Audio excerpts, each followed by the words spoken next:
Hey everyone, today we're going to be talking about the precise definition of a limit, which is sort of a theoretical topic because so far we have talked about what limits are conceptually, right? We say that, oh, x is approaching this value, what value is the function f going to approach, right? That's how you understand limits. But theoretically, there's another approach and another way that limits are supposed to be understood, and that's like a kind of a higher level concept, but it's part of our syllabus, so let's go over that. So in order, let's say that I have limit x approaching a f of x is equal to L. This is something that I already have.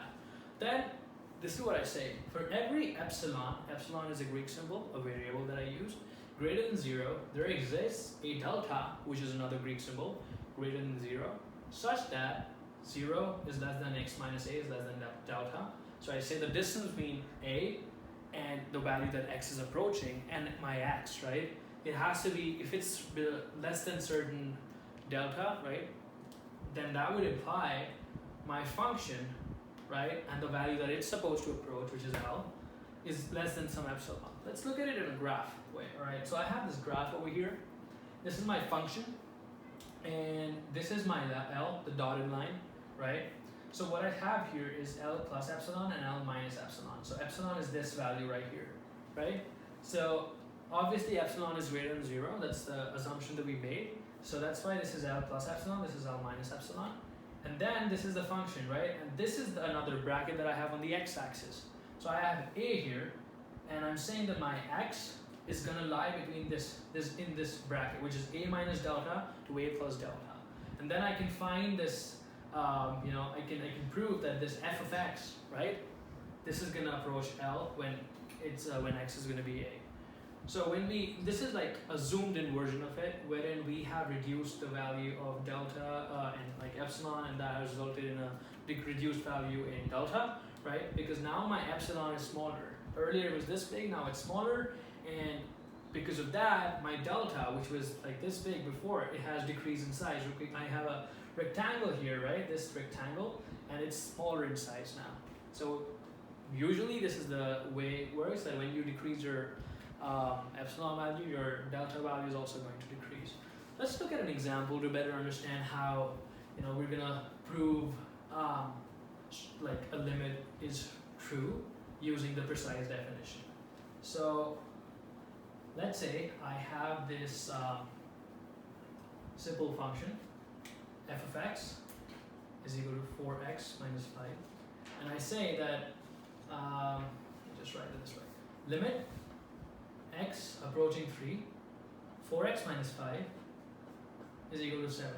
And this is a straightforward question, right? Because something of this sort we have already covered, and it's easy to say that, oh, I'm just gonna plug in 3 here, and I'm gonna get 12 minus 5, which is 7, so I don't really have to prove anything. But when we're talking about the precise definition, so we have to prove it, let's look into how we're supposed to do that. So the first step is to find a suitable delta. And the way we proceed is this. So I have x minus a, right? A is 3 because as x is approaching 3, is less than delta. And that would imply f of x minus L, f of x is 4x minus 5, minus L, L is 7, is less than epsilon, right? I can simplify the fx, right? I can say this is going to be 4x minus 5 minus 7 is minus 12, is less than epsilon.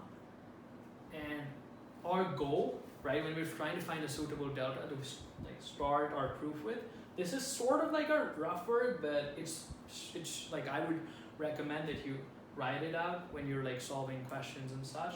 So we want to connect our f of x minus L to the x minus 3 less than delta, right? The x minus a, and we want to make we're operating on an f of x here, right? So we're starting with our function, we're subtracting the L, and then we're operating on that. So we want to make this look similar to x minus 3, right? We want to connect these two things. So then, for that, I take the 4 outside, and I'm left with x minus 3 less than epsilon. I can send the 4 down here, and I will be left with x minus 3 is less than epsilon over 4, right? So now, I can say that, this is my suitable delta. This is the end of your first step. How do you proceed after this, right? This is the first thing that you do. After this, you say that, let epsilon greater than 0, delta greater than 0, and then you say let delta is equal to epsilon over 4. You start with this. Then you're going to start with x minus a is less than delta, so that's going to be x minus 3 is less than delta, which would imply x minus 3 is less than epsilon over 4, because that's what you've assumed your delta value to be. You send the 4 here, you're left with 4. X minus 3 is less than epsilon. You multiply x minus 3 with 4, you're going to be left with 4x minus 12 is less than epsilon. Finally, you're going to be left with 4x minus 5 minus 7 is less than epsilon, which is what we wanted to prove, right? We want to start with x minus 3 is less than some delta, and then we find a suitable delta value by going through the first step that we went through, and then we want to get to this form: f of x minus L is less than epsilon, right? That's what we have. 4x minus 5 is my fx, 7 is my L, and I have proved. So this is the proof that you're going to do. So there are two steps when you're solving the questions around the precise definition of limits, right? When you're proving something of this sort, your first step is to find a suitable delta value, for which you operate on your f of x. You simplify f of x minus L, and you try to connect it with your x minus a thing, like x minus 3 here, right? You try and connect the dots, and then once you've found the suitable value for delta, then you start with the legit proof. You start with that delta is equal to epsilon over 4, and then you go backward, and you want to end up with f of x minus L is less than epsilon. Okay, let's look at another concept now. So we're aware that when we're solving questions of limits, there are two parts to it. There's the left-hand limit and there's the right-hand limit. Left-hand limit is when x is approaching a quantity a from the left-hand side, and right-hand limit is from the right-hand side. So the left-hand limit can be translated in this way: x is approaching a minus for the left-hand limit, f of x is equal to L. If this is true, right, just like we talked about before, then I have for every epsilon greater than 0, there exists delta greater than 0 such that, so now, before we had mod of x minus a is less than delta. This time, since we're dealing with the left-hand limit, we're going to have a minus delta is less than x is less than a. This is for the left-hand limit, and then the implied thing is just going to be the same. F of x minus L is less than epsilon. It's going to be the same, right? And if it were for the right-hand limit, you have an a plus here. You're going to switch this with a is less than x is less than a plus delta. Would imply the same thing. F of x minus L is less than epsilon. So if I were to draw a graph, right? This is the graph that I drew before. I had this function, I had this bracket, right? And let's say this is my L, and actually, let's say my function, it passes through here instead, and right, this was my L, this was my L plus epsilon, this was my A, right? So if I were to split this into two, right? This was my A minus delta, and this was my A plus delta. When I'm talking about the left-hand limit, that's going to be a minus delta to a, right? My x is going to lie in this area. And then if I prove the result, f of x minus L for this area, then I would have the left-hand limit. For the right-hand limit, I have a to a plus delta, right? Which is going to be this part. So when I combine these two, what I'm left with is basically this. I'm just going to write it over here. So then that's going to be a minus delta is less than x is less than a plus delta. If I, subtract a from all three of these, I'm going to be left with a minus delta minus a, which is going to result in minus delta, x minus a, and a plus delta minus a is just going to be delta. This is the value I'm left with, and when you write it in terms of mod, you're going to write it this way: mod of x minus a is less than delta, which is the overall limit that we started with. So when I combine my left and right hand limit, I'm left with the overall formula or overall thing that I had before. X minus a mod is less than delta, right? So that makes sense, right? We're combining the left and right hand limit, which had different definitions, right? A minus delta to a for left hand limit. For right, it's going to be a to a plus delta, right? Okay, So now we are going to solve another question, and this is a little complicated, but we're gonna see how we proceed with this. So let's say I have limit x approaching 3, x squared, which is my f of x, is equal to 9. Straightforward, right? Let's start with finding, first step is to find a suitable delta value. Alright, so I have x minus 3 is less than delta, which would imply f of x minus L, right? F of x is x squared, minus 9 is less than epsilon. Now, as I said, we want to convert this x squared minus 9, which is f of x minus L, in a form that's kind of related to x minus 3 is less than delta, right? This is what we want to try to get to, right? We want to connect these two statements. So I operate on x squared minus 9, which is pretty straight. When you look at this, the thing that comes to my mind, at least, it's like I have a squared minus b squared, and I have x minus 3 here, right? I'm pretty sure you're familiar with a squared minus b squared is a plus b times a minus b. So a is going to be x, and b is going to be 3. So I can write this as this. X plus 3 times x minus 3 is less than epsilon. And I have something similar to delta value. But this is the thing, right? In the previous question, I had 4 times x minus 3, and I just sent my 4 down here. However, I can't send my x plus 3 down here, just like I did before. I can't say my delta is going to be epsilon over x plus 3, because I can't have my x in there. I can send a scalar value like 4, 3, or some number down there, but not my x plus 3, which is like a expression in itself, right? Therefore, however, this is the approach that we take. I have x plus 3 times x minus 3, right? If I can find some c that is greater than x plus 3, right? If I can prove this, x plus 3 times x minus 3 is less than some c, right? Like initially we had 4, the scalar, times x minus 3. If I can prove this, and then it's easy, right? So I can then just send my c down here, just like I did in the previous example, right? I send my 4 down there, and I can just take my delta to be that, right? But for that, this is what we do. We assume that our delta is a number. We assume that delta is 1, right? We go with this assumption. We say that let x minus 3 is less than 1, right? This is my delta, x minus 3 is less than 1. This would imply minus 1 is less than x minus 3 is less than 1. This is how you open a mod expression. I add 6 to all 3 of these terms, and I'm going to be left with minus 1 plus 6, 5, is less than x minus 3 plus 6. X plus 3 is less than 1 plus 6, that's 7. Right, this is what I'm left with. And if I want to convert this into mod, I'm going to write this as x plus 3 is less than 7. Right, you take the bigger number. So I have 5 and I have 7, I take the bigger number, 7, right? And I'm not going to go into why I do that. It's kind of algebraic and it's pretty straightforward, but that's how you do it. So I have x plus 3 is less than 7. So now, if I multiply, right, after this, I multiply both the sides with x minus 3 mod, I'm going to get this. And this is something similar to what we wanted, right? We wanted x minus 3, x plus 3 is less than 7, which is a scalar, c times x minus c. So we have found our scalar here. So this is going to be our c value.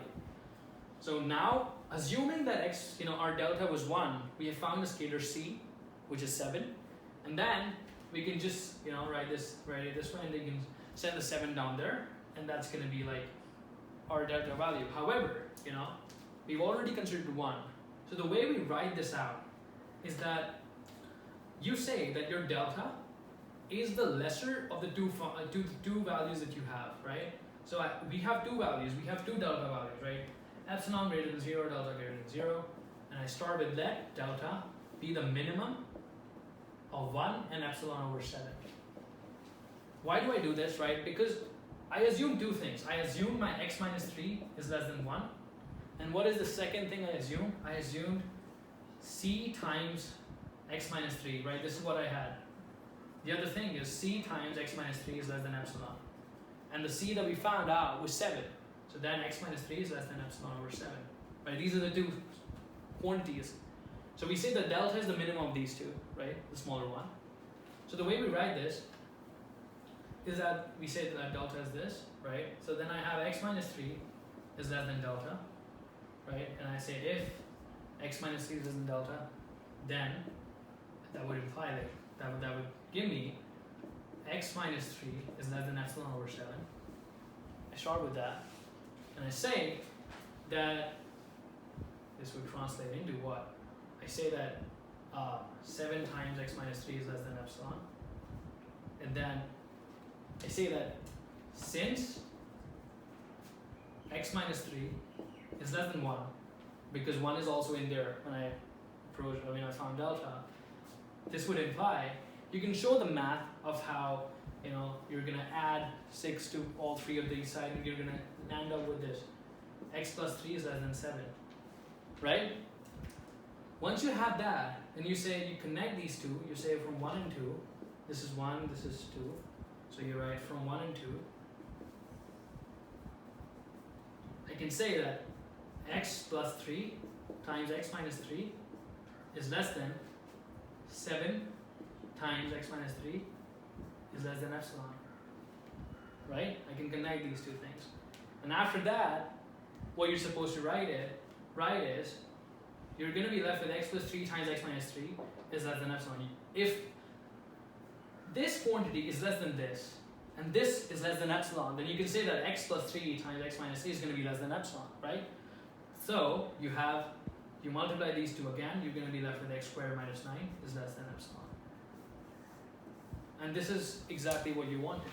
That's how you solve the problem,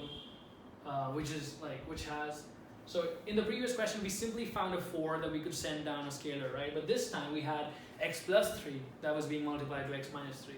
And we can't just send that down there. Therefore, that's why we perform these operations. We assume a delta value, usually you take 1, and then you perform this stuff that I did. Okay, so now we're gonna go into another concept, which is infinite limit. And we're gonna go over the definition.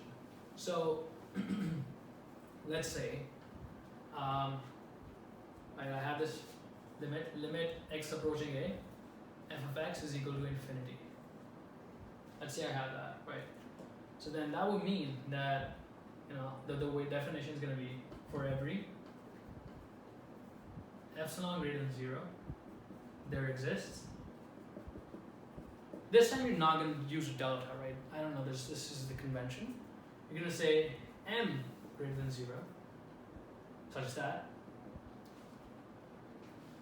So this is going to remain the same. X minus a is less than, it's going to be less than some delta. Wait, actually, my bad. This is going to be for every m greater than 0, there exists a delta greater than 0. Apologies. So your first part is going to be the same. X minus a is then delta, which would imply f of x minus, so you usually took L, right? But here, L is infinity. You're not going to write f of x minus infinity is less than epsilon. That doesn't make sense. So instead, you write f of x is greater than m. This is what you write when you have infinity, right? However, if you have a negative infinity here, right? In that case, you switch the m with an n, convention again. You say for every n greater than 0, there exists a delta greater than 0. Your first part remains the same. However, this is the changes you make. Switch this with f of x is less than n. So when it's positive infinity, you say f of x is greater than m. But then when it's negative infinity, you're going to go with is less than n. So let's look at an example and see what kind of questions you're going to be asked about this, and it's going to be pretty similar, right? Let's say I have limit x tending to 0, 1 over x squared is equal to infinity, right? We know that, and when I have a 0 in the denominator, it's going to be infinite, right? Okay, so how do we solve this, right? So first is to find a suitable delta value. How do we do that? I have x minus a, so x minus 0 is less than delta, which I can write as simply mod of x is less than delta, because x minus 0 is just this, and then equal to that has to imply f of x, which is 1 over x squared, right? I'm not going to write out f of x. 1 over x squared is greater than m, right? And now, just like we did before, we're going to try to convert this in terms of x. How do we do that? I send an m here, right? I bring the m down and I send the x squared over there, right? 1 over m is greater than x squared, right? And then I find the square root. If I square root both sides, I'm going to be left with 1 over root m is greater than x, mod x, right? Because when you find the square root, you're going to be left with that. And that is exactly what we wanted. We wanted a mod x is less than delta, and after operating on 1 over x squared, we're left with mod x is less than 1 over root m. So we can just take our delta value to be 1 over root m. So after this, you're just going to proceed in a similar fashion, and you're just going to write let m greater than 0, delta greater than 0, then you say let delta is equal to 1 over root m, and then you start with x minus 0 is less than delta, which is the same as saying mod of x is less than 1 over root m. You plug in the value, you send the one, you square both sides, you're going to be left with x squared is less than 1 over m, which is just, you send the m over here, m is less than 1 over x squared, which is simply m is less than f of x. And this is what you wanted to prove, right? You wanted to find f of x, which is greater than some m, because you have a positive infinity here. In a negative infinity, you go the other way around. So this is how you solve a question, that sort. Finally, we're going to go over an application type question. So these are like proof-based, right? We're trying to find a suitable delta, and then we're proceeding by proving that this limit is true, right? That's most of the questions that we're dealing with, right? So let's say I have a circular disc, right? It's a metal disc. And I'm told that the area for this disc has to be 1,000 centimeters squared, circular disc. And if I were to find the radius corresponding to this area, I know this formula for finding the area of a circle is pi r squared is equal to 1,000, right? That's going to be my area, 1,000. And I can find r as 1,000 divided by pi and the square root of that. That's going to give me a positive and negative value. Obviously, radius is not going to be negative, right? So I'm going to be left with, so this is approximately 17.841. This is the r. Now, let's say that your supervisor, he or she tells you that, when you're making these discs, they tell you that we understand there's going to be an error. However, the error, when you're making the disc, right, I want the error to be less than, or, it shouldn't be more than 5 centimeters squared. So that means your upper bound is going to be 1,005 centimeters squared, and the lower bound is going to be 995 centimeters squared. They say that I don't care what radius you take when you're making these metallic discs, but I want to sell these discs, and I can't sell discs that are that have an area greater than 1,005 centimeters squared and less than 995 centimeters squared. And you, as a manufacturer, you have to figure out what the area is going to be, right? And it's pretty straightforward. Now, your new area for the upper bound is 1,005 centimeters squared. So if you want to find the radius for that, that's going to be this, right? Pi r squared is equal to 1,005. And r is going to be what? 1,005 divided by pi, square root of that, approximately 17.886. Similarly, you do it for the lower bound, which is 995, 1,000 minus 5. They give you the error.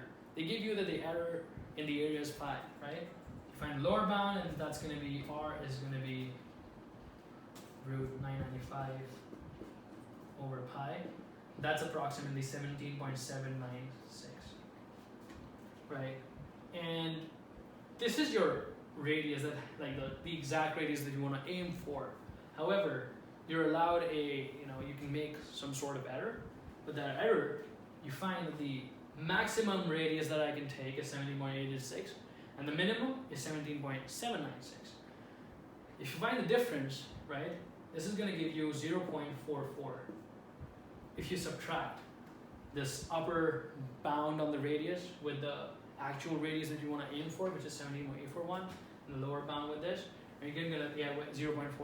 Why are we doing this, right?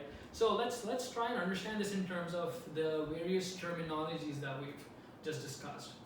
What are the different terminologies? First, x, f of x, L, epsilon, and delta. These are the five new things that we've, not new f of x and x, like you knew about that, but you know, what are these terms going to be? So x is going to be my radius, right? Because in this case, my radius is going to be my x. My function is going to be my area, which is just pi times radius squared. That's my function. What about L, right? When I have limit x approaching 17.841, right, the radius that we want to aim for, what is the value that the area is going to be? 1,000 centimeters squared, right? So L is going to be 1,000 centimeters squared. How about my epsilon? If you remember, right, when we were discussing the formula right at the start, epsilon is associated with your f of x, right? You say f of x minus L is less than epsilon. So epsilon is associated with the area, and you're finding the mod. So you think and you say that my area minus my L, which is 1,000, has to be less than some epsilon. Remember, your supervisor told you that the maximum error that you were allowed is 5 centimeters squared. So your epsilon value is 5 centimeters squared. You can put the units in later, right? Because you're allowed your error of 5, right? So 1,005 minus 1,000 is less than 5, right? That's the thing that you want to aim for. That's your epsilon. How about your delta? Delta is associated with my x. I say x minus a is less than delta. So you found that delta is actually 0.44. So in a way, what we're saying is that if my delta value, right, is less than 0.44, right, if the distance between the actual a, actually we can just put in an a over here as well, which is 17.841, the first thing that we found out, right? What I'm saying is that if my x, or my radius, the distance between my radius right now and the radius that I'm trying to aim for, right, which is a, 17.841, is less than 0.44, then I'm ensured, like, that would imply that the f of x, whatever my area is going to be, right, minus the area that I'm targeting, which is 1,000. So this is the radius that you're targeting, and this is the area that you're targeting, 1,000. The difference between those two is going to be less than some epsilon, which is 5, right?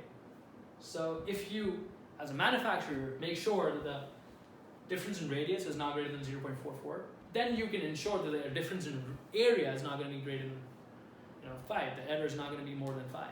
So that's all. That's all the questions that we're going to talk about in this video.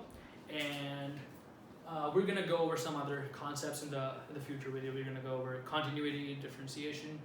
But for now, this is a theoretical concept, and I hope you understood this. And it's kind of complicated, and I would just recommend solving a bunch of these questions. And I'll see you in the next video. Stay tuned.